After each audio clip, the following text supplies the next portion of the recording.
ಭೀಕರ ಅಪಘಾತದಲ್ಲಿ 6 ಅಮಾಯಕರ ಸಾವಿಗೆ ಯಾರು ಹೊಣೆ ಅಂತಕ್ಕಂಥ ಪ್ರಶ್ನೆ. ಒಂದೇ ಕುಟುಂಬದ 6 ಜನರ ಸಾವಿಗೆ ಕಾರಣವಾಯ್ತಾ ಹೈವೇ ಅವ್ಯವಸ್ಥೆ ಅಂತಕ್ಕಂಥದ್ದು. ಭೀಕರ ಕಾರು ಅಪಘಾತಕ್ಕೆ ಕಾರಣವಾಯ್ತಾ ಅವೈಜ್ಞಾನಿಕ ಕಾಮಗಾರಿ. ಭೀಕರ ಅಪಘಾತದಲ್ಲಿ 6 ಅಮಾಯಕರ ಸಾವಿಗೆ ಯಾರು ಹೊಣೆ? ಒಂದೇ ಕುಟುಂಬದ 6 ಜನರ ಸಾವಿಗೆ ಕಾರಣವಾಯ್ತಾ ಹೈವೇಯ ಅವ್ಯವಸ್ಥೆ. ಭೀಕರ ಕಾರು ಅಪಘಾತಕ್ಕೆ ಕಾರಣವಾಯ್ತಾ ಅವೈಜ್ಞಾನಿಕ ಕಾಮಗಾರಿ ಅಂತಕ್ಕಂಥ ಪ್ರಶ್ನೆನೂ ಇದೆ. ಅವೈಜ್ಞಾನಿಕ ವೈಟ್ ಟ್ಯಾಪಿಂಗ್, ಯೆಲ್ಲೋ ಟ್ಯಾಪಿಂಗ್ನಿಂದಲೇ ಅವಘಡ. ಅವೈಜ್ಞಾನಿಕ ರಸ್ತೆ ಕಾಮಗಾರಿ ಮಾಡಿರುವ ಹೆದ್ದಾರಿ ಪ್ರಾಧಿಕಾರವೇ ಹೊಣೆನಾ? ಯಾರು ಹೊಣೆ? ಈ 6 ಅಮಾಯಕರ ಸಾವಿಗೆ ಯಾರು ಹೊಣೆ ಅಂತಕ್ಕಂಥ ಪ್ರಶ್ನೆ ಸದ್ಯಕ್ಕೆ. ಒಂದೇ ಕುಟುಂಬದ 6 ಜನರ ಸಾವಿಗೆ ಕಾರಣವಾಯ್ತಾ ಹೈವೇಯ ಅವ್ಯವಸ್ಥೆ. ಭೀಕರ ಕಾರು ಅಪಘಾತಕ್ಕೆ ಕಾರಣವಾಯ್ತಾ ಅವೈಜ್ಞಾನಿಕ ಕಾಮಗಾರಿ. ಹೈವೇಯ ಅವೈಜ್ಞಾನಿಕ ಕಾಮಗಾರಿ. ಅವೈಜ್ಞಾನಿಕ ವೈಟ್ ಟ್ಯಾಪಿಂಗ್, ಯೆಲ್ಲೋ ಟ್ಯಾಪಿಂಗ್ನಿಂದಲೇ ಅವಘಡ ಸಂಭವಿಸಿರತಕ್ಕಂಥ ಹೊಣೆ. ಅವೈಜ್ಞಾನಿಕ ರಸ್ತೆ ಕಾಮಗಾರಿ ಮಾಡಿರುವ ಹೆದ್ದಾರಿ ಪ್ರಾಧಿಕಾರವೇ ಹೊಣೆನಾ? ಈ ಒಂದು ಅಪಘಾತಕ್ಕೆ ಸಂಬಂಧಪಟ್ಟಂತೆ ಭೀಕರ ಅಪಘಾತದಲ್ಲಿ 6 ಅಮಾಯಕರ ದಾರುಣ ಸಾವು ನಡೆದಿರತಕ್ಕಂಥದ್ದು ನಿನ್ನೆ. ಒಂದೇ ಕುಟುಂಬದ 6 ಜನರಿಗೆ ಸಾವಿಗೆ ಕಾರಣವಾಯ್ತಾ ಹೈವೇಯ ಅವ್ಯವಸ್ಥೆ. ಭೀಕರ ಕಾರು ಅಪಘಾತಕ್ಕೆ ಕಾರಣವಾಯ್ತಾ ಅವೈಜ್ಞಾನಿಕ ಕಾಮಗಾರಿ. ಅವೈಜ್ಞಾನಿಕ ವೈಟ್ ಟ್ಯಾಪಿಂಗ್, ಯೆಲ್ಲೋ ಟ್ಯಾಪಿಂಗ್ನಿಂದಲೇ ಅವಘಡ ಸಂಭವಿಸಿರ್ತಕ್ಕಂಥ ಹೊಣೆ ಹೈವೇಗೆ. ಈಗ ಅವೈಜ್ಞಾನಿಕ ರಸ್ತೆ ಕಾಮಗಾರಿ ಮಾಡಿರುವ ಹೆದ್ದಾರಿ ಪ್ರಾಧಿಕಾರವೇ ಹೊಣೆ ಹೊತ್ತಿಕೊಳ್ಳುತ್ತಾ? ಯಾರು ಇದರ ಹೊಣೆ ಅಂತಕ್ಕಂಥ ಪ್ರಶ್ನೆ.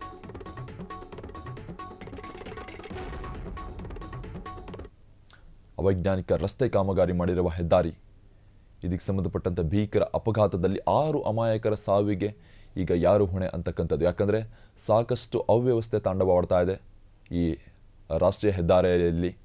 ಭೀಕರ ಅಪಘಾತಕ್ಕೆ ಕಾರಣವಾಯ್ತಾ ಅವೈಜ್ಞಾನಿಕ ಕಾಮಗಾರಿ ಅಂತಕ್ಕಂಥದ್ದು. ಅವೈಜ್ಞಾನಿಕ ವೈಟ್ ಟ್ಯಾಪಿಂಗ್ ಆಗಿರ್ಬೋದು, ಯೆಲ್ಲೋ ಟ್ಯಾಪಿಂಗ್ ಆಗಿರ್ಬೋದು, ರಸ್ತೆ ಕಾಮಗಾರಿ ಅವೈಜ್ಞಾನಿಕವಾಗಿ ಕಂಡುಬಂದಿದೆ ಈ ರಾಷ್ಟ್ರೀಯ ಹೆದ್ದಾರಿಯಲ್ಲಿ. ಈ ಕಾರಣಕ್ಕೆ ಇದಕ್ಕೆ ಯಾರು ಹೊಣೆ ಅಂತಕ್ಕಂಥ ಪ್ರಶ್ನೆ ಮೂಡ್ತಾ ಇದೆ ಸದ್ಯಕ್ಕೆ.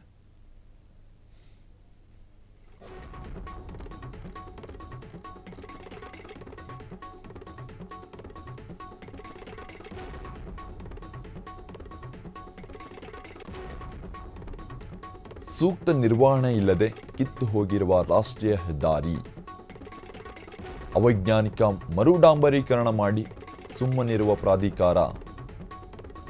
ಅವೈಜ್ಞಾನಿಕ ಮರುಡಾಂಬರೀಕರಣದಿಂದಲೇ ಸಾಲು ಸಾಲು ಅಪಘಾತಗಳು ಸಂಭವಿಸಿರತಕ್ಕಂಥದ್ದು ಅದೇ ರಾಷ್ಟ್ರೀಯ ಹೆದ್ದಾರಿಯಲ್ಲಿ, ಅದೇ ಸ್ಥಳದಲ್ಲಿ. ರಾಷ್ಟ್ರೀಯ ಹೆದ್ದಾರಿಯ ಹಲವು ಕಡೆಗಳಲ್ಲಿ ತಡೆಗೋಡೆಗಳೇ ಇಲ್ಲ. ಹೆದ್ದಾರಿಯಲ್ಲಿ ತಡೆಗೋಡೆ ಇಲ್ಲದಿರೋದು ಅಪಘಾತಕ್ಕೆ ಕಾರಣವಾಯ್ತಾ ಅಂತ ರಾಷ್ಟ್ರೀಯ ಹೆದ್ದಾರಿ ಪ್ರಾಧಿಕಾರದ ವಿರುದ್ಧ ವಾಹನ ಸವಾರರು ಆಕ್ರೋಶವನ್ನು ಹೊರಹಾಕ್ತಾ ಇದ್ದಾರೆ. ಸೂಕ್ತ ನಿರ್ವಹಣೆ ಇಲ್ಲದೆ ಕಿತ್ತು ಹೋಗಿದೆ ರಾಷ್ಟ್ರೀಯ ಹೆದ್ದಾರಿ. ಪದೇ ಪದೇ ಅದೇ ಜಾಗದಲ್ಲಿ ಈ ರೀತಿಯಾದ ಒಂದು ಅಪಘಾತಗಳು ಸಂಭವಿಸ್ತಾ ಇರ್ತಕ್ಕಂಥದ್ದು. ಆದರೂ ಕೂಡ ಯಾವುದೇ ಕ್ರಮ ಇಲ್ಲ. ಅವೈಜ್ಞಾನಿಕ ಮರುಡಾಂಬರೀಕರಣದಿಂದಲೇ ಈ ರೀತಿಯಾಗಿ ಸಾಲು ಸಾಲು ಅಪಘಾತಗಳು ಸಂಭವಿಸ್ತಿದ್ದಾವೆ ಅಂತ ಸಾರ್ವಜನಿಕರು ಹಾಗೂ ಪ್ರಯಾಣಿಕರು ಹಾಗೂ ವಾಹನ ಸವಾರರು ಏನು ಆರೋಪವನ್ನು ಹೊರಹಾಕ್ತಾ ಇರ್ತಕ್ಕಂಥದ್ದು. ಈ ನಿನ್ನೆ ನಡೆದಂಥ ಒಂದು ಏನಿದೆ ಅಪಘಾತ, ಇದಕ್ಕೆ ಸಂಬಂಧಪಟ್ಟಂತೆ ಅಲ್ಲಿ ಸರಿಯಾದ ರಸ್ತೆ ವ್ಯವಸ್ಥೆ ಸರಿಯಾಗಿಲ್ಲ, ಮರುಡಾಂಬರೀಕರಣ ಮಾಡಲಾಗಿದೆ, ಅದನ್ನು ಸರಿಯಾಗಿ ಪೂರ್ಣ ನಿರ್ವಹಿಸಿಲ್ಲ.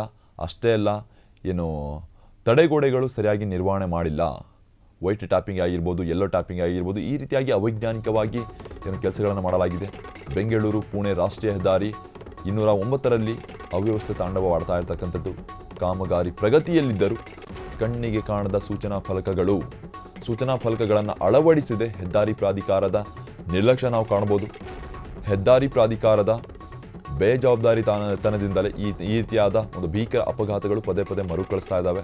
ಸಾಲು ಸಾಲು ಅಪಘಾತಗಳು ಸಂಭವಿಸುತ್ತಿದ್ದರೂ ಕಣ್ಣು ಮುಚ್ಚಿ ಕುಳಿತಾ ಇರತಕ್ಕಂಥದ್ದು ಪ್ರಾಧಿಕಾರ. ಸರಣಿ ಅಪಘಾತಗಳ ಬಳಿಕವೂ ಸೂಚನಾ ಫಲಕ ಅಳವಡಿಸದೆ ನಿರ್ಲಕ್ಷ್ಯವನ್ನು ತೋರ್ತಾ ಇರತಕ್ಕಂಥದ್ದು. ಬೆಂಗಳೂರು ಪುಣೆ ರಾಷ್ಟ್ರೀಯ ಹೆದ್ದಾರಿ 209ರಲ್ಲಿ ಅವ್ಯವಸ್ಥೆ ತಾಂಡವವಾಡ್ತಾ ಇದೆ ಅಂತ ಹೇಳ್ಬೋದು. ಯಾಕಂದರೆ ಕಾಮಗಾರಿ ಪ್ರಗತಿಯಲ್ಲಿದ್ದರೂ ಕಣ್ಣಿಗೆ ಯಾವುದೇ ರೀತಿಯಾದ ಸೂಚನಾ ಫಲಕಗಳು ಕಾಣೋದಿಲ್ಲ. ಅದೇ ರೀತಿಯಾಗಿ ಸುಮ್ಮನೆ ಕಂಟಿನ್ಯೂ ಕೆಲಸಗಳನ್ನು ಮಾಡ್ತಾರೆ. ಕೆಲಸಗಳು ಅಲ್ಲಲ್ಲಿ ನಿಂತಿರುತ್ತೆ, ಕೆಲಸಗಳು ಅರ್ಧಂಬರ್ಧಾಗಿರುತ್ತೆ. ಬೇಜವಾಬ್ದಾರಿತನದಿಂದಲೇ ಭೀಕರ ಅಪಘಾತಗಳು ಆಗ್ತಾ ಇದ್ದಾವೆ ರಾಷ್ಟ್ರೀಯ ಹೆದ್ದಾರಿಯಲ್ಲಿ ಅಂತಕ್ಕಂಥ ಏನು ಆರೋಪಗಳು ಪ್ರಾಧಿಕಾರದ ವಿರುದ್ಧ ಕೇಳಿ ಬರ್ತಾ ಇರತಕ್ಕಂಥದ್ದು. ಸರಣಿ ಅಪಘಾತಗಳ ಬಳಿಕವೂ ಸೂಚನಾ ಫಲಕ ಅಳವಡಿಸದೆ ನಿರ್ಲಕ್ಷ್ಯ ವಹಿಸ್ತಾ ಇದ್ದಾವೆ ರಾಷ್ಟ್ರೀಯ ಹೆದ್ದಾರಿಯ ಪ್ರಾಧಿಕಾರ ಏನಿದೆ. ಪದೇ ಪದೇ ನಿರ್ಲಕ್ಷ್ಯ ತೋರಿಸ್ತಾ ಇರ್ತಕ್ಕಂಥದ್ದು. ಇನ್ನು ಎಷ್ಟು ಈ ರೀತಿಯಾದ ಅಪಘಾತಗಳು ಸಂಭವಿಸಿದ ಮೇಲೆ ಈ ರೀತಿಯಾಗಿ ಎಚ್ಚೆತ್ತುಕೊಳ್ಳುತ್ತಾ ಗೊತ್ತಿಲ್ಲ. ಆದರೆ ಪ್ರತಿ ಬಾರಿ ಈ ದಿನ ಕಳೆದಂತೆಲ್ಲ ಪದೇ ಪದೇ ಇದೇ ರೀತಿಯಾದ ಅಪಘಾತಗಳು ಕಂಡು ಬರ್ತಾ ಇರತಕ್ಕಂಥದ್ದು. ಅದೇ ಸ್ಥಳದಲ್ಲಿ ಅದೇ ರಾಷ್ಟ್ರೀಯ ಹೆದ್ದಾರಿಯಲ್ಲಿ ಪದೇ ಪದೇ ನಿರ್ಲಕ್ಷ್ಯ ಕಂಡು ಬರ್ತಾ ಇದೆ. ಪ್ರಾಧಿಕಾರದಿಂದ ಯಾವುದೇ ರೀತಿಯಾದ ಕ್ರಮಗಳನ್ನು ಕೈಗೊಳ್ತಾ ಇಲ್ಲ, ನಿರ್ಲಕ್ಷ್ಯ ತೋರಿಸ್ತಾ ಇದೆ ಎಲ್ಲ ಕಡೆ.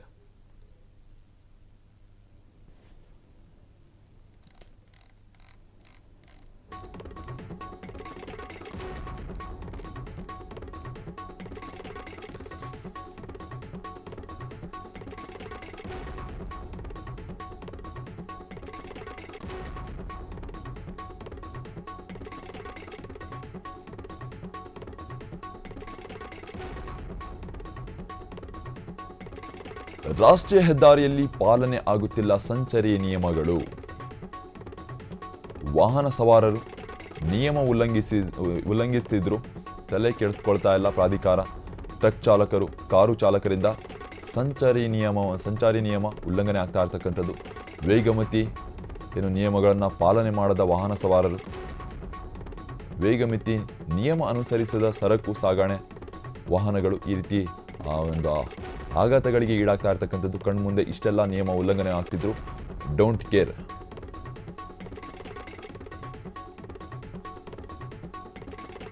ರೂಲ್ಸ್ ಬ್ರೇಕ್ ಮಾಡೋರಿಗೆ ಕಡಿವಾಣ ಹಾಕುವಲ್ಲಿ ಅಧಿಕಾರಿಗಳು ವಿಫಲವಾದ ಅಂತಕ್ಕಂಥ ಪ್ರಶ್ನೆ. ಪ್ರಾಧಿಕಾರ, RTO ಅಧಿಕಾರಿಗಳ ನಿರ್ಲಕ್ಷ್ಯದ ವಿರುದ್ಧ ಸಾರ್ವಜನಿಕರು ಆಕ್ರೋಶ ಹೊರಹಾಕಿದ್ದಾರೆ. ಯಾಕಂದ್ರೆ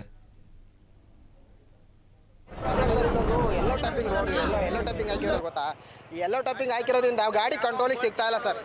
ಅದು ಬೋಲ್ಟ್ಗಳೆಲ್ಲ ಪ್ರತಿಯೊಂದು ಯಾವುದು ಹೆವಿ ವೆಹಿಕಲ್ಗಳು ಯಾವ ಓಡಾಡ್ತಾವೋ ಪ್ರತಿಯೊಂದುಗಳು ಎಲ್ಲ ಕಿತ್ಕೊಂಡು ಹೋಗ್ತವೆ. ಬೋಲ್ಟ್ ಯಾವಾಗ ಲೂಸ್ ಆಗ್ತದೆ ಅಂತ ಗೊತ್ತಾಗಲ್ಲ, ಯಾವಾಗ ಇದಾಗುತ್ತೆ ಅಂತ ಗೊತ್ತಾಗಲ್ಲ. ಮೇನ್ ಎಲ್ಲೋ ಟೈಪಿಂಗ್ ಸರ್ ಸಮಸ್ಯೆ ಆಗ್ತಾ ಇರೋದು ಎಲ್ಲ ವೆಹಿಕಲ್ಗಳು. ಕಾರ್ಗಳು ಅಂದರೆ ಆರಾಮಾಗಿ ಪಾಸ್ ಆಗಿಬಿಡ್ತವೆ. ಹೆವಿ ಟ್ರಕ್ಗಳು ಏನು ಅಂದರೆ ಎಲ್ಲೋ ಟೈಪಿಂಗ್ಗೆ ಸಮಸ್ಯೆ ಆಗ್ತಾ ಇರೋದು. ಅವ್ರು ಜೋರಾಗಿ ಬಿಟ್ಟರು ಪ್ರಾಬ್ಲಮ್ಮು, ನಿಧಾನಕ್ಕೆ ಬಿಟ್ಟರು ಪ್ರಾಬ್ಲಮ್ಮು. ಅಲ್ಲಿ ಬರೀ ಸಮಸ್ಯೆ ಆಗ್ತಾ ಇರೋದು ಎಲ್ಲೋ ಟೈಪಿಂಗ್. ಇಲ್ಲಿಂದ ಅಪ್ ಟು ನೆಲಮಂಗಲದಿಂದ ಅಲ್ಗನ ಹಾಕಿದ್ದಾರೆ, ಕ್ಯಾಸನ ಟೋಲ್ಗನ ಹಾಕಿದ್ದಾರೆ. ಹೆವಿ ಟ್ರಕ್ಗಳಿಗೆ ಸಮಸ್ಯೆನೇ ಅದು. ಅಡ್ಡಾಡ ಹಿಂಗೆ ಹಾಕಿದಾರಲ್ಲ, ಕಾರ್ಗಳು ಆರಾಮಾಗಿ ಪಾಸ್ ಆಗ್ತವೆ, ಕಾರ್ಗಳೆಲ್ಲ ಆರಾಮಾಗಿ ಪಾಸ್ ಆಗ್ತವೆ. ಬಟ್ ಹೆವಿ ವೆಹಿಕಲ್ಗಳಿಗೆ ಭಾಳ ಪ್ರಾಬ್ಲಮ್. ಅವು ನಿಧಾನಕ್ಕೂ ಬಿಡೋಕ್ಕಾಗಲ್ಲ, ಜೋರಾಗೂ ಬಿಡೋಕ್ಕಾಗಲ್ಲ. ಗಾಡಿಗಳು ಫುಲ್ ಸ್ಲೋ ಮಾಡಲೇಬೇಕು. ಫುಲ್ ಸ್ಲೋ ಮಾಡ್ಕೊಂಡ್ರೆ ಏನು ಸಮಸ್ಯೆ ಆಗಲ್ಲ, ಆರಾಮಾಗಿ ಕ್ಲಿಯರ್ ಆಗ್ತದೆ ಸರ್. ಅದು ಟಾಪಿಕ್ ಹಾಕಿದಾರಲ್ಲ ಎಲ್ಲೋ ಟಾಪಿಕ್ಕು, ಅದರಿಂದ ಗಾಡಿ ಸ್ಪೀಡಲ್ಲಿ ಬಿಟ್ಟರೆ, ಈಗ ಗಾಡಿ ಸ್ಪೀಡಾಗಿ ಬಿಟ್ಟೆ ಅಂತಂದರೆ ಒಂದೇ ಸೈಡಿಗೆ ಒಂಥರ ಹೋದಂಗೆ ಆಗ್ಬಿಡ್ತದೆ. ಕಂಟ್ರೋಲ್ಗೆ ಸಿಗಲ್ಲ ಗಾಡಿ ನಮ್ಗಳಿಗೆ. ಈಗ ಸ್ಲೋ ಆಗಿ ಬ್ರೇಕ್ ಹೊಡ್ಕೊಂಡ್ರೆ ಹಿಂದಗಡೆಯಿಂದ ರ್ಯಾಶಿಗೆ ಬರ್ತಾರೆ ಕಾರ್ ಓನರು ಬಂದು ಅವರು ಹೊಡ್ಕೊಂತಾರೆ. ನಾವು ಹಂಗಾಗಿ ಸಿಕ್ಕಾಪಟ್ಟೆ ತೊಂದರೆ ವೈಟ್ ಟಾಪಿಕ್ಕಿಂದ ಆಗ್ತಾಯಿದೆ ಸರ್. ಎಲ್ಲೋ ಟ್ಯಾಪಿಂಗು ವೈಟ್ ಟ್ಯಾಪಿಂಗ್ ಸಿಕ್ಕಾಪಟ್ಟೆ ತೊಂದರೆ ಅದರಿಂದನೇ ಆಗ್ತಾ ಇರೋದು ನಮಗೆ. ಅದು ಅಂದರೆ ಅದು ಈಗ ಹೆದ್ದಾರಿಯಲ್ಲಿ ಅದರಿಂದ ಸಮಸ್ಯೆ ಆಗ್ತಿದೆ. ಅದು ಸಮಸ್ಯೆ ಆಗೋದಾದ್ರೆ ಯಾಕೆ ಆಗ್ತಾರೆ ಅಂತ ಅವರು ಸರ್ ಅದು ಹಾಕ್ತಾರೆ, ಎಲ್ಲ ಕಡೆನೂ ಹಾಕ್ತಾರೆ, ನಾರ್ಮಲಾಗಿ ಹಾಕ್ತಾರೆ. ಅದು ಹೆವಿ ಹಾಕಿದ್ದಾರೆ, ಗಾಡಿ ಬಿಡೋಕೆ ಆಗ್ತಾಯಿಲ್ಲ ಅದ್ರ ಮೇಲೆ. ನಾವು ನಾರ್ಮಲಾಗಿ ಹೋಗಕ್ಕೆ ಆಗ್ತಾಯಿಲ್ಲ ಅದ್ರ ಮೇಲೆ. ನಾವು ಅದು ಬಿಟ್ಟಂಥ ಸಂದರ್ಭದಲ್ಲಿ ಅದು ಬೋಲ್ಟ್ ಏನು ಆಗುತ್ತೆ ಅಂತಂದ್ರೆ ಬೋಲ್ಟ್ಗಳು ಅದು ಸರ್, ಅದು ಸಿಂಗಲ್ಲಾಗಿ ಒಂದು ಟೈಟ್ ಮಾಡಿರ್ತಾರೆ ಬೋಲ್ಟ್ಗಳು. ಅವೇನು ಮಾಡ್ತದೆ, ಹೆವಿ ಸ್ಪೀಡಾಗಿ ಬರ್ತಾವಲ್ಲ ಗಾಡಿಗಳು, ಒಂದೇ ಸತಿ ಅವು ಪೂರ್ತಿ ಒಂದು ಬಂದು ಮೂವ್ ಆಗ್ತಿದ್ದಂಗೆ ಆ ಬೋಲ್ಟ್ಗಳು ಒಂದೊಂದೇ ಲೂಸ್ ಆಗ್ತಿರ್ತವೆ. ಮಾಮೂಲಿ ಕಟ್ಟೆಗಳು ಬೋಲ್ಟ್ಗಳು ಇರ್ತವೆ, ಜೈಂಟ್ ಇರ್ತವೆ, ಎಲ್ಲ ಪ್ರತಿಯೊಂದು ಅಷ್ಟೇ. ಅವು ಯಾವ ಲೂಸ್ ಆಗ್ತವೆ, ಯಾವ ಟೈಟ್ ಆಗ್ತವೆ ಅಂತ ಗೊತ್ತಲ್ಲ. ನಾವು ಮಾಮೂಲಿಯಾಗಿ ಬರ್ತಾ ಇಮಿಡಿಯೇಟ್ಲಿ ಅವು ಕಟ್ ಆಗಿಬಿಡ್ತಾವೆ ಒಂದೊಂದ್ಸತಿ. ಆ ಟ್ಯಾಪಿಂಗಲ್ಲಿ ಹೆಂಗೆ ಬೇಕು ಹಂಗೆ ಗಾಡಿ ರನ್ ಆಗುತ್ತಲ್ಲ, ಅವಾಗ ಕಟ್ ಆಗ್ಬಿಡ್ತಾವೆ. ನಿಧಾನಕ್ಕೆ ಬಿಟ್ಟರು ಅಷ್ಟೇ ಟಕ್ ಅಂತ ಕಟ್ ಆಗೋಗ್ತದೆ. ನಿನ್ನೆ ನಡೆದಿರೋಂಥ ಹೈವೇ ತುಮಕೂರು ಹೈವೇ ಆಕ್ಸಿಡೆಂಟ್ ಅದರಲ್ಲಿ ಲಾರಿ ಡ್ರೈವರ್ ಮುಂದೆ ನಿರ್ಲಕ್ಷ್ಯತನ ಅಲ್ಲ, ಇದರಲ್ಲಿ ನ್ಯಾಷನಲ್ ಹೈವೇ ಅಥಾರಿಟಿ ಅವರ ನಿರ್ಲಕ್ಷ್ಯತನ ಇರುತ್ತೆ. ಹಾಗಾಗಿ ಪ್ಯಾಟ್ರೋಲಿಂಗ್ ಅನ್ನೋದು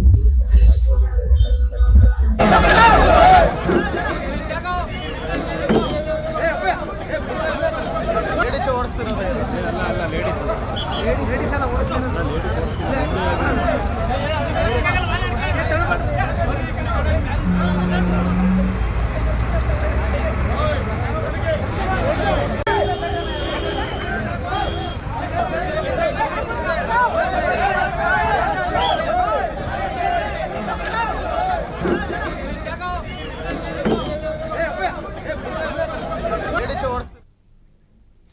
ಇದಕ್ಕೆ ಸಂಬಂಧಪಟ್ಟಂತೆ ಹೆಚ್ಚಿನ ಡೀಟೇಲ್ಸ್ ನೀಡೋದಕ್ಕೆ ನಮ್ಮ ಜೊತೆ ರಿಪೋರ್ಟರ್ ಲಕ್ಷ್ಮೀಪತಿ ಅವರು ಡೆಸ್ಕ್ನಲ್ಲಿ ಜಾಯ್ನ್ ಆಗ್ತಿದ್ದಾರೆ.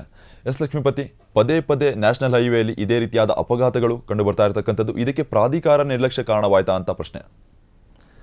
ಚೇತನ್, ಖಂಡಿತವಾಗ್ಲೂ ಕೂಡ ಈಗ ನಿನ್ನೆ ಏನು ನೆಲಮಂಗಲ ಬಳಿಯ ಟಿ ಬೇಗೂರು ಬಳಿ ತಮ್ಮದಲ್ಲದ ತಪ್ಪಿಗೆ ಒಂದೇ ಕುಟುಂಬದ 6 ಜನರು ದುರ್ಮರಣಕ್ಕೆ ಈಡಾಗಿದ್ದಾರೆ. ಒಂದು ಟ್ರಕ್ ಸರಣಿ ಅಪಘಾತದಿಂದಾಗಿ ನಿನ್ನೆ ಟಿ ಬೇಗೂರು ಬಳಿ ಟ್ರಕ್ ಒಂದು ಏನು ಕಾರ್ ಮೇಲೆ ಬಿದ್ದಂಥ ಪರಿಣಾಮ ಟ್ರಕ್ನ ಅಡಿ ಸಿಲುಕಿದಂಥ ಒಂದು ಕಾರ್ನಲ್ಲಿದ್ದಂಥ 6 ಜನರು ತಮ್ಮ ಪ್ರಾಣವನ್ನು ತೆತ್ತಿದ್ದಾರೆ.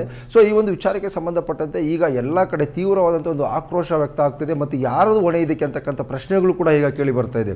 ಇಲ್ಲಿ ಮೊದಲನೇದಾಗಿ ಭಾಳ ಮುಖ್ಯವಾಗಿ ಒಂದು ಪುಣೆ ಮತ್ತು ಬೆಂಗಳೂರು ರಾಷ್ಟ್ರೀಯ ಹೆದ್ದಾರಿ 209 ಏನಿದೆ ಅದರಲ್ಲಿ ಸಾಕಷ್ಟು ಟ್ರಕ್ಸ್ಗಳು ಓಡಾಡ್ತವೆ, ಗೂಡ್ಸ್ ವೆಹಿಕಲ್ಸ್ ಓಡಾಡ್ತವೆ. ಭಾಳ ಮುಖ್ಯವಾಗಿ ಪೀಣ್ಯ ಇಂಡಸ್ಟ್ರಿಯಲ್ ಏರಿಯಾ ಇದೆ, ಜೊತೆಗೆ ದಾಬಸ್ಪೇಟೆ ಇಂಡಸ್ಟ್ರಿಯಲ್ ಏರಿಯಾ ಇದೆ, ಜೊತೆಗೆ ನೆಲಮಂಗಲ ಸುತ್ತಮುತ್ತ ಸಾಕಷ್ಟು ಇಂಡಸ್ಟ್ರಿಗಳು ಇರ್ತಕ್ಕಂಥ ಒಂದು ನಿಟ್ಟಿನಲ್ಲಿ ಆ ಭಾಗದಲ್ಲಿ ಸಾಕಷ್ಟು ಸರಕು ಮತ್ತು ಸರಕುಗಳನ್ನು ಸಾಗಣೆ ಮಾಡ್ತಕ್ಕಂಥ ದೊಡ್ಡ ದೊಡ್ಡ ಟ್ರಕ್ ವೆಹಿಕಲ್ಸ್ಗಳು ಓಡಾಡ್ತಾ ಇರ್ತವೆ. ಸೊ ಆ ಒಂದು ವೆಹಿಕಲ್ಸ್ಗಳಿಗೆ ಹೋಗ್ತಕ್ಕಂಥ ಒಂದು ರಸ್ತೆ ಏನಿದೆ ಅಲ್ಲಿ ಸಾಕಷ್ಟು ಸಂಚಾರಿ ನಿಯಮಗಳನ್ನು ಫಾಲೋ ಆಗ್ತಿಲ್ಲ. ಈಗ ಫಾರ್ ಎಕ್ಸಾಂಪಲ್ ಏನಪ್ಪ ಅಂತಂದರೆ ಗೂಡ್ಸ್ ವೆಹಿಕಲ್ಸ್ ಇರ್ತವೆ, ಮಂದಗತಿಯಲ್ಲಿ ಚಲಿಸ್ತಕ್ಕಂಥ ವಾಹನಗಳು ಸಹಜವಾಗಿಯೇ ರಸ್ತೆಯ ಎಡಭಾಗದಲ್ಲಿ ಹೋಗಬೇಕಾಗುತ್ತೆ. ಆದರೆ ಇಲ್ಲಿ ಅವು ಬಲಭಾಗದಲ್ಲಿ ಅಂದರೆ ಡಿವೈಡರ್ ಪಕ್ಕದಲ್ಲೂ ಕೂಡ ಹೋಗ್ತವೆ. ಯಾವ ರೀತಿ ಒಂದು ಟ್ರಕ್ ಚಾಲಕರೇನಿದ್ದಾರೆ ಅವರು ಒಂದು ರೂಲ್ಸನ್ನು ಮೇಂಟೈನ್ ಮಾಡ್ತಾ ಇಲ್ಲ. ಅಂದರೆ ಆ ಒಂದು ಟ್ರಕ್ ಏನಿದೆ ಟ್ರಕ್ಗಳಿಗೆ ಒಂದು ಸಪ್ರೇಟ್ ಟ್ರ್ಯಾಕನ್ನು ಮಾಡಿರ್ತಾರೆ, ಕಾರ್ಗಳಿಗೆ ಒಂದು ಸಪ್ರೇಟ್ ಟ್ರ್ಯಾಕನ್ನು ಮಾಡಿರ್ತಾರೆ. ಅಂದರೆ ಅಕಾರ್ಡಿಂಗ್ ಟು ಸ್ಪೀಡ್ ಲಿಮಿಟ್ ಮೇಲೆ ಒಂದು ಟ್ರ್ಯಾಕ್ಗಳನ್ನು ಸಪ್ರೇಟ್ ಮಾಡಿರ್ತಾರೆ. ಅದು ಯಾರೂ ಕೂಡ ಫಾಲೋ ಮಾಡ್ತಾ ಇಲ್ಲ. ಅವರಿಗೆ ಮನಸ್ಸೋ ಇಚ್ಛೆ ಬಂದಂತೆ ರೀತಿಯಲ್ಲಿ ಅವರು ಚಲಾಯಿಸ್ತಾ ಇದ್ದಾರೆ ಅಂತಕ್ಕಂಥದ್ದು ಒಂದು ಆರೋಪ. ಆದರೆ ಮತ್ತೊಂದು ಕಡೆ ಈಗ ಚಾಲಕರು ಮಾಡ್ತಾ ಇರ್ತಕ್ಕಂಥ ಆರೋಪ ಏನಪ್ಪ ಅಂತಂದರೆ ರಾಷ್ಟ್ರೀಯ ಹೆದ್ದಾರಿಯಲ್ಲಿ ಯೆಲ್ಲೋ ಟ್ಯಾಪಿಂಗ್ ಮತ್ತು ವೈಟ್ ಟ್ಯಾಪಿಂಗ್ ಅಂತ ಮಾಡ್ತಾರೆ. ಸಹಜವಾಗಿ ಯೆಲ್ಲೋ ಟ್ಯಾಪಿಂಗು ಹಂಪ್ಸ್ಗಳಿಗೆ ಬದಲಾಗಿ ಯೆಲ್ಲೋ ಟ್ಯಾಪಿಂಗನ್ನು ಮಾಡ್ತಾರೆ. ಎಲ್ಲಾದರೂ ಕೂಡ ಅದು ಒಂದು ಸರ್ಕಲ್ ಇದ್ದಂಥ ಸಂದರ್ಭದಲ್ಲಿ, ಜಂಕ್ಷನ್ ಇದ್ದಂಥ ಸಂದರ್ಭದಲ್ಲಿ ಆ ಒಂದು ಯೆಲ್ಲೋ ಟ್ಯಾಪಿಂಗನ್ನು ಮಾಡ್ತಾರೆ. ಆ ಯೆಲ್ಲೋ ಟ್ಯಾಪಿಂಗ್ ಅವೈಜ್ಞಾನಿಕವಾಗಿ ಮಾಡಿದ್ದಾರೆ. ಅಂದರೆ ಅದು ಕಾನೂನು ಪ್ರಕಾರವಾಗಿ ಅಥವಾ ಟ್ರಕ್ಗಳಿಗೆ ಸಂಬಂಧಪಟ್ಟಂತೆ ಎಷ್ಟು ಲಿಮಿಟ್ ಇರಬೇಕು ಅಷ್ಟು ಲಿಮಿಟ್ ಇಲ್ಲ. ಸೊ ಹಾಗಾಗಿ ಆ ಒಂದು ಯೆಲ್ಲೋ ಟ್ಯಾಪಿಂಗ್ ಮೇಲೆ ಗಾಡಿಗಳು ಹೋದಂಥ ಸಂದರ್ಭದಲ್ಲಿ ಒಂದು ಅಪ್ಸೈಡ್ ಆಗ್ತಕ್ಕಂಥ ಸಾಧ್ಯತೆ ಇದೆ, ಆಕ್ಸಿಡೆಂಟ್ ಆಗ್ತಕ್ಕಂಥ ಸಾಧ್ಯತೆ ಇದೆ ಅಂತಕ್ಕಂಥ ಒಂದು ಮಾತು ಹೇಳ್ತಾರೆ. ಮತ್ತೊಂದು ಕಡೆ ರಾಷ್ಟ್ರೀಯ ಹೆದ್ದಾರಿ 2809 ಏನು ನೆಲಮಂಗಲದಿಂದ ಕ್ಯಾತ್ಸಂದ್ರವರೆಗೂ ಏನಿದೆ ಅದು ಸಾಕಷ್ಟು ಹಾಳಾಗಿರ್ತಕ್ಕಂಥದ್ದು. ಅಲ್ಲಲ್ಲಿ ಕಾಮಗಾರಿಗಳನ್ನು ಕೂಡ ಮಾಡ್ತಾ ಇದ್ದಾರೆ. ಎಲ್ಲೂ ಕೂಡ ಸೂಕ್ತವಾದಂಥ ಸೂಚನಾ ಫಲಕಗಳನ್ನು ಅಳವಡಿಸಿಲ್ಲ. ಜೊತೆಗೆ ಭಾಳ ಮುಖ್ಯವಾಗಿ ಆ ಒಂದು ರಸ್ತೆಯಲ್ಲಿ ಬರ್ತಕ್ಕಂಥ ವೆಹಿಕಲ್ಸ್ಗಳೇನಿದ್ದಾವೆ ಆ ವೆಹಿಕಲ್ಸ್ಗಳನ್ನು ಯಾವ ರೀತಿ ಸಂಚಾರಿ ನಿಯಮಗಳು ಫಾಲೋ ಮಾಡ್ತಿದ್ದಾವ ಇಲ್ವಾ, ಅವುಗಳು ಯಾರಾದರೂ ಕೂಡ ಕಾನೂನುಗಳನ್ನು ಉಲ್ಲಂಘನೆ ಮಾಡ್ತಿದ್ದಾರಾ, ಈ ಯಾವುದೇ ರೀತಿಯಾಗಿರ್ತಕ್ಕಂಥ ನಿಯಮಗಳನ್ನು ಪಾಲನೆ ಮಾಡದೇ ಇದ್ದವರಿಗೆ ಎಲ್ಲೋ ಒಂದು ಕಡೆ ನಿಂತ್ಕೊಂಡು ಹೈವೇ ಪೆಟ್ರೋಲಿಂಗ್ ಅವರಾಗಿರ್ಬೋದು, RTO ಅಧಿಕಾರಿಗಳಾಗಿರ್ಬೋದು, ಪೊಲೀಸವರಾಗಿರ್ಬೋದು ಎಲ್ಲೋ ಒಂದು ಜಾಗದಲ್ಲಿ ನಿಂತು ಫೈನ್ ಅಷ್ಟೇ ಹಾಕ್ತಾರೆ. ಅದನ್ನು ಸರಿಯಾಗಿ ಆ ಹೈವೇ ಪೆಟ್ರೋಲಿಂಗ್ನವರು ಮೇಂಟೈನ್ ಮಾಡ್ತಾ ಇಲ್ಲ ಅಂತಕ್ಕಂಥ ಒಂದು ಆರೋಪ ಕೂಡ ಕೇಳಿ ಬರ್ತಾ ಇದೆ. ಸೊ ಹಾಗಾಗಿ ಈ ಒಂದು ನಿನ್ನೆ ನಡೆದಂಥ ಒಂದು ಘಟನೆ ಏನಿದೆ, ಅಪಘಾತ ಏನಿದೆ, ದುರ್ಘಟನೆ, ಆ ಒಂದು ದುರ್ಘಟನೆಗೆ ಕಾರಣ ಆಗಿರ್ತಕ್ಕಂಥದ್ದು ಲೈನ್ ಫಾಲೋ ಮಾಡದೇ ಇರತಕ್ಕಂಥದ್ದು. ನಿನ್ನೆ ಆ ಒಂದು ಟ್ರಕ್ ಏನಿದೆ ಬಿದ್ದಿದೆ ಅದರಲ್ಲಿ ಸುಮಾರು 40ರಿಂದ 42 ಟನ್ ಇದ್ದಂಥ ಒಂದು ಕಬ್ಬಿಣದ ವಸ್ತುಗಳು ಇದ್ದು ಅಂತಕ್ಕಂಥ ಒಂದು ಮಾಹಿತಿ ಸಿಕ್ಕಿರ್ತಕ್ಕಂಥದ್ದು. ಅದು ಎಲ್ಲೋ ಒಂದು ಕಡೆ ಎಡಭಾಗದಲ್ಲಿ, ಆ ರಸ್ತೆಯ ಎಡಭಾಗದಲ್ಲಿ ಅದು ಚಲಿಸಿದ್ದೇ ಆದಂಥ ಸಂದರ್ಭದಲ್ಲಿ ಅದು ಡಿವೈಡ್ರನ್ನು ದಾಟಿ ಡಿವೈಡ್ರಿಗೆ ಡಿಕ್ಕಿ ಹೊಡೆದು ಅದಾದ ಬಳಿಕ ಕಾರ್ ಮೇಲೆ ಪಲ್ಟಿ ಆಗ್ತಕ್ಕಂಥ ಸಾಧ್ಯತೆಗಳು ತುಂಬ ಕಡಿಮೆ ಇರ್ತಿತ್ತು. ಸೊ ಹಾಗಾಗಿ ಅವರು ಲೈನ್ ಟ್ರ್ಯಾಕ್ ಏನಿದೆ ಅವರ ಒಂದು ವೇಗ ಮಿತಿಗೆ ಅನುಸಾರವಾಗಿ ಅವರು ಫಾಲೋ ಮಾಡಿಲ್ಲ. ಮತ್ತೊಂದು ಕಡೆ ಅಲ್ಲಿ ನಿನ್ನೆ ಒಂದು ಕಡೆ ಹಾಲಿನ ಗಾಡಿ ಕೂಡ ಆಕ್ಸಿಡೆಂಟ್ ಆಗಿ ಬಿದ್ದಿರ್ತಕ್ಕಂಥದ್ದು, ಅವರು ಕೂಡ ಲೈನ್ ಟ್ರ್ಯಾಕ್ ಫಾಲೋ ಮಾಡ್ತಾ ಇಲ್ಲ. ಜೊತೆಗೆ ರಾಷ್ಟ್ರೀಯ ಹೆದ್ದಾರಿಯವರು ಎಲ್ಲೋ ಒಂದು ಕಡೆ ಅವೈಜ್ಞಾನಿಕ ರೀತಿಯಲ್ಲಿ ರಸ್ತೆಗಳನ್ನು ನಿರ್ಮಾಣ ಮಾಡಿರ್ತಕ್ಕಂಥದ್ದು. ಅಂದರೆ ಮರು ಡಾಂಬರೀಕರಣ ಅಂತ ಮಾಡ್ತಾರೆ. ಗುಂಡಿಗಳು ಬಿದ್ದಂಥ ಸಂದರ್ಭದಲ್ಲಿ ಮರು ಡಾಂಬರೀಕರಣ ಮಾಡಿದಂಥ ಸಂದರ್ಭದಲ್ಲಿ ಅದನ್ನು ಅವೈಜ್ಞಾನಿಕವಾಗಿ ಸಮತಟ್ಟಾಗಿ ಮಾಡದೆ ಈಗಾಗಲೇ ಇರ್ತಕ್ಕಂಥ ರಸ್ತೆಗೆ ಈಕ್ವಲ್ ಆಗಿ ಆ ಒಂದು ಡಾಂಬರನ್ನು ಹಾಕದೆ ಹೆಚ್ಚಾಗಿ ಹಾಕಿರ್ತಕ್ಕಂಥದ್ದು ಒಂದು ರೀತಿ ಹಂಪ್ ರೀತಿಯಲ್ಲಿ ಅವು ಕೂಡ ಕ್ರಿಯೇಟ್ ಆಗ್ತಾ ಇದ್ದಾವೆ. ಜೊತೆಗೆ ಆ ಒಂದು ರಾಷ್ಟ್ರೀಯ ಹೆದ್ದಾರಿಯಲ್ಲಿ ಒಂದು ಕಡೆಯಿಂದ ಮತ್ತೊಂದು ಅಡಿಗೆ ಏನು ಡಿವೈಡರ್ ಏನಿರುತ್ತೆ ಆ ಒಂದು ಡಿವೈಡರ್ ಬಳಿ ಸೂಕ್ತವಾದಂಥ ತಡೆಗೋಡೆ ರೀತಿಯಾಗಿರ್ತಕ್ಕಂಥ ಮಾದರಿಯಾಗಲಿ ಅಥವಾ ಆ ರಸ್ತೆಗೂ ಕೂಡ ಎಲ್ಲೂ ಕೂಡ ತಡೆಗೋಡೆ ಇಲ್ಲದೆ ಇರತಕ್ಕಂಥದ್ದು. ಜೊತೆಗೆ ಆ ರಸ್ತೆ ಉದ್ದಕ್ಕೂ ಅಲ್ಲಲ್ಲಿ ಒಂದಷ್ಟು ಕಾರ್ಖಾನೆಗಳಾಗಿರ್ಬೋದು, ಬಿಲ್ಡಿಂಗ್ಗಳಾಗಿರ್ಬೋದು, ಪೆಟ್ರೋಲ್ ಬಂಕ್ಗಳಾಗಿರ್ಬೋದು ಇವೆಲ್ಲವೂ ಕೂಡ ಕಾಮಗಾರಿಗಳು ಮಾಡ್ತಾ ಇರ್ತಾರೆ. ಸೊ ಅಲ್ಲೂ ಕೂಡ ರಸ್ತೆಗಳನ್ನು ಅಗದು ಆಗಾಗ್ಗೆ ಬಿಟ್ಟಿರ್ತಕ್ಕಂಥದ್ದು. ಸೊ ಒಟ್ಟಾರೆಯಾಗಿ ಒಂದು ಕುಟುಂಬ ಅವ್ರದ್ದೇನೂ ತಪ್ಪಿಲ್ಲ, ಅವ್ರ ಪಾಡಿಗೆ ಅವರು ರಸ್ತೆಯಲ್ಲಿ ಅವರ ಮಾರ್ಗದಲ್ಲಿ ಅವರು ಹೋಗ್ತಾ ಇದ್ರು. ಆದರೆ ತಪ್ಪಿಲ್ಲದೆ 6 ಜನ ಅಮಾಯಕರ ಜೀವ ಹೋಗಿರ್ತಕ್ಕಂಥದ್ದು ಈಗ ರಾಷ್ಟ್ರೀಯ ಹೆದ್ದಾರಿಯಲ್ಲಿ. ಈ ಸಾವಿಗೆ ಯಾರು ಹೊಣೆ ಅಂತಕ್ಕಂಥ ಪ್ರಶ್ನೆ ಈಗ ಎಲ್ಲರನ್ನೂ ಕೂಡ ಕಾಡ್ತಾ ಇದೆ. ಎಲ್ಲೋ ಒಂದು ಕಡೆ ಆ ಒಂದು ಅಪಘಾತ ಏನಾಗಿದೆ, ಆ ಅಪಘಾತಕ್ಕೆ ಸಂಬಂಧಪಟ್ಟಂತೆ ಪೊಲೀಸ್ ಅಧಿಕಾರಿಗಳು, ನೆಲಮಂಗಲ ಪೊಲೀಸ್ ಅಧಿಕಾರಿಗಳು ದೂರನ್ನು ದಾಖಲು ಮಾಡಿಕೊಂಡಿದ್ದಾರೆ. ದೂರನ್ನು ದಾಖಲು ಮಾಡಿಕೊಂಡು ತನಿಖೆಯನ್ನು ನಡೆಸ್ತಾ ಇದ್ದಾರೆ. ಆದರೆ ಇದು ಪ್ರತಿನಿತ್ಯ ಅನೇಕ ಕಡೆಗಳಲ್ಲಿ ಈ ಹೆದ್ದಾರಿಯಲ್ಲಿ ಅಪಘಾತಗಳು ಆಗ್ತಾನೆ ಇರ್ತವೆ ಅಂತಕ್ಕಂಥ ಟ್ರಕ್ ಚಾಲಕರು ಕೂಡ ಹೇಳ್ತಾ ಇದ್ದಾರೆ. ನಿನ್ನೆ ಸರಣಿ ಅಪಘಾತ ಆಗಿದೆ, ತಿರುಗಿ ನಿನ್ನೆ ಸಾಯಂಕಾಲ ಕೂಡ ಒಂದು ಟ್ರಕ್ ಅದೇ ಜಾಗದಲ್ಲಿ ಬಿದ್ದಿದೆ ಅಂತಕ್ಕಂಥ ಒಂದು ಮಾಹಿತಿ ಕೂಡ ಸಿಕ್ಕಿರ್ತಕ್ಕಂಥದ್ದು. ಹಾಗಾಗಿ ರಾಷ್ಟ್ರೀಯ ಹೆದ್ದಾರಿಗಳನ್ನು ಮೇಂಟೈನ್ ಮಾಡ್ತಕ್ಕಂಥ ರಾಷ್ಟ್ರೀಯ ಹೆದ್ದಾರಿ ಪ್ರಾಧಿಕಾರ ಆಗಿರ್ಬೋದು, ಅಧಿಕಾರಿಗಳಾಗಿರ್ಬೋದು, ಜೊತೆಗೆ RTO ಅಧಿಕಾರಿಗಳಾಗಿರ್ಬೋದು ಮತ್ತು ಪೊಲೀಸ್ ಇಲಾಖೆಯ ಸಂಬಂಧಪಟ್ಟಂಥ ಅಧಿಕಾರಿಗಳಾಗಿರ್ಬೋದು, ಈ ಎಲ್ಲ ವಾಹನಗಳನ್ನು ಎಲ್ಲ ಸಂದರ್ಭಗಳು ಕೂಡ ಸೂಕ್ತವಾದಂಥ ಒಂದು ನಿಗಾ ವಹಿಸಬೇಕು. ಮಾಡಬೇಕು. ಸಂಚಾರಿ ನಿಯಮಗಳನ್ನು ಯಾರು ಉಲ್ಲಂಘನೆ ಮಾಡ್ತಾರೆ ಅವ್ರಿಗೆ ಸೂಕ್ತ ಸಲಹೆಗಳನ್ನು ಕೂಡ ಕೊಡಬೇಕಾಗುತ್ತೆ. ಹೈವೇ ಪೆಟ್ರೋಲಿಂಗ್ ಅವರು ಪೆಟ್ರೋಲಿಂಗ್ ಮಾಡ್ತಾ ಇರಬೇಕಾಗುತ್ತೆ. ಆದರೆ ಅವ್ರು ಯಾರೂ ಕೂಡ ಅವರು ತಮ್ಮ ಕೆಲಸಗಳನ್ನು ಜವಾಬ್ದಾರಿಗಳನ್ನು ಸರಿಯಾಗಿ ನಿಭಾಯಿಸದೆ ಹೋದಂಥ ಸಂದರ್ಭದಲ್ಲಿ ಇಂಥ ಅಪಘಾತಗಳಿಗೆ ಸಾಕಷ್ಟು ಜನ ಅಮಾಯಕರು ಬಲಿಯಾಗ್ತಾ ಇದ್ದಾರೆ ಅಂತಕ್ಕಂಥ ಒಂದು ಆಕ್ರೋಶ ಈಗ ಸಾರ್ವಜನಿಕರು ವ್ಯಕ್ತಪಡಿಸ್ತಾ ಇರ್ತಕ್ಕಂಥದ್ದು ಚೇತನ್. ಜೊತೆಗೆ ಬಹಳ ಮುಖ್ಯವಾಗಿ ಇನ್ನಾದರೂ ಕೂಡ ಹೈವೇ ಪೆಟ್ರೋಲಿಂಗ್ ಅವರಾಗಿರ್ಬೋದು, RT ಇಲಾಖೆ ಅಧಿಕಾರಿಗಳಾಗಿರ್ಬೋದು, ಜೊತೆಗೆ ಪೊಲೀಸ್ ಅಧಿಕಾರಿಗಳು ಎಲ್ಲರೂ ಕೂಡ ತಮ್ಮ ಕೆಲಸಗಳನ್ನು ಸೂಕ್ತವಾಗಿ ನಿಭಾಯಿಸಬೇಕು. ಜೊತೆಗೆ ವಾಹನ ಸವಾರರು ತಮಗೆ ಸಂಬಂಧಪಟ್ಟಂಥ ಸ್ಪೀಡ್ ಲಿಮಿಟ್ ಇರ್ತಕ್ಕಂಥ ಟ್ರ್ಯಾಕ್ ಏನನ್ನು ಕೊಟ್ಟಿದ್ದಾರೆ ಆ ಒಂದು ಟ್ರ್ಯಾಕಲ್ಲಿ ಚಲಾಯಿಸಬೇಕು ಅಂತಕ್ಕಂಥ ಒಂದು ಮನವಿಯನ್ನು ಸಾಕಷ್ಟು ಜನ ಈಗ ಮಾಡ್ಕೊಳ್ತಾ ಇರ್ತಕ್ಕಂಥದ್ದು ಚೇತನ್ ನಾಯ್ಕ್. ಧನ್ಯವಾದಗಳು ಲಕ್ಷ್ಮೀಪತಿ, ನಿಮ್ಮೆಲ್ಲ ಡೀಟೇಲ್ಸ್ಗಾಗಿ.